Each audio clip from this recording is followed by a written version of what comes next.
It's Wednesday, June 18th, AD 2025. This is The Worldview in 5 minutes, written by Jonathan Clark and myself, and heard on 140 radio stations and at theworldview.com.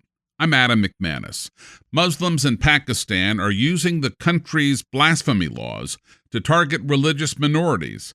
Human Rights Watch released a report on the issue entitled "A Conspiracy to Grab the Land, Exploiting Pakistan's Blasphemy Laws for Blackmail and Profit."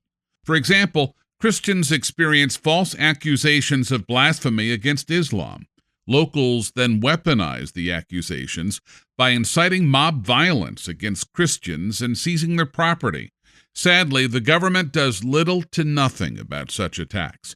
Pakistan is ranked 8th on the Open Doors World Watch list of the most difficult places to be a Christian. Psalm 14, verse 4 asks, "Have all the workers of iniquity no knowledge, who eat up my people as they eat bread, and do not call on the Lord?" U.S. President Donald Trump called for Iranian civilians to evacuate their capital city of Tehran this week, as fighting between Israel and Iran escalates. And yesterday, he wrote on Truth Social, quote, "We know exactly where the so-called supreme leader is hiding. We are not going to take him out, at least not for now. But we do not want missiles shot at civilians or American soldiers. Our patience is wearing thin," end quote. A senior White House official told Fox News that U.S. strikes on Iranian nuclear facilities are on the table. On Monday, the U.S. Supreme Court reversed a lower court ruling that had previously forced religious groups to fund abortions. The state of New York required groups, including churches, to cover abortions in their health insurance plans for employees. Religious groups have been challenging the policy for years. Attorney Noel Francisco commented on the case. He said, quote, "Religious groups in the Empire State should not be forced to provide insurance coverage that violates their deeply held religious beliefs. We are confident that New York will finally get the message and stop discriminating against religious objectors," end quote. The U.S. House of Representatives narrowly passed a measure to cut $9 billion in funding for foreign aid and public broadcasting. The House approved the legislation by a vote of 214 to 212 last Thursday. House Speaker Mike Johnson commented, quote, "It is just one of the ways Republicans are codifying DOJ's findings and putting taxpayer dollars to better use," end quote. The bill faces an uncertain future in the U.S. Senate. The Children's Hospital in Los Angeles recently announced it will close its so-called Center for Trans Youth Health and Development next month. The center performed sex-mutilating surgeries and offered puberty-blocking drugs to children. The announcement follows an executive order from President Trump that bans federal funding for transgender operations for minors. Dr. George Barna released a new report on the worldview of Americans ranked by state. The report notes that only 4% of U.S. adults hold to a biblical worldview. However, that number varies by state. The states with the highest proportion of adults with a biblical worldview are Alabama at 12.6%, Mississippi at 12.5%, South Carolina at 9.8%, and Arkansas at 9%. States with the least proportion of adults with a biblical worldview are Rhode Island at 0.25%, Maine at 1.1%, Nebraska at 1.5%, and Massachusetts at 1.8%. Even though states like Alabama and Mississippi have a higher incidence of adults with a biblical worldview, Dr. Barna noted, quote, "In absolute terms, every state in the Union is failing miserably at developing the biblical worldview among its residents," end quote. Isaiah 55, verse 7 says, "Let the wicked forsake his way, and the unrighteous man his thoughts.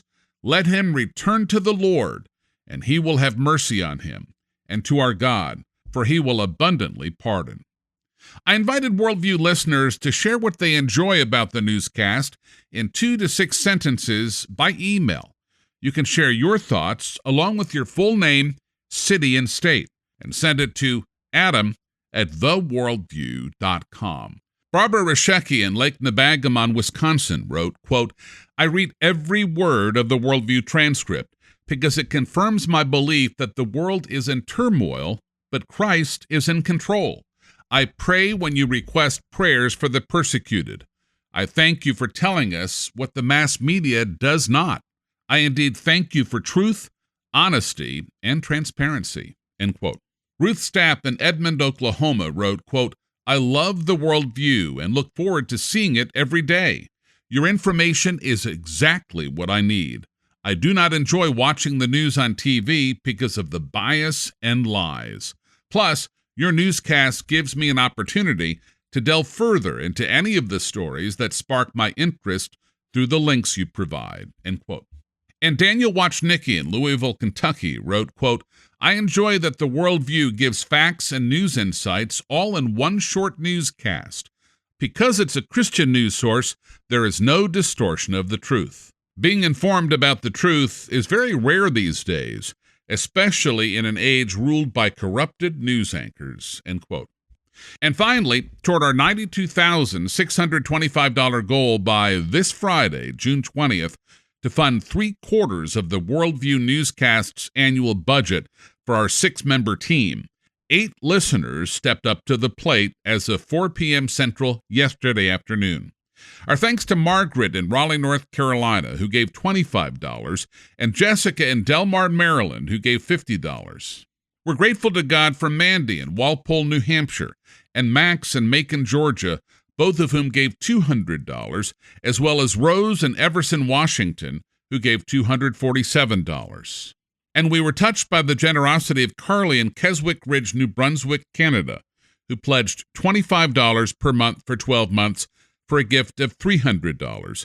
Susan in San Antonio, Texas, who gave $1,000, and Scooter in Naples, Florida, who gave $1,000 to match Susan's gift. Those 8 Worldview listeners gave a total of $3,022. Ready for our new grand total? Drum roll, please. $46,896.70.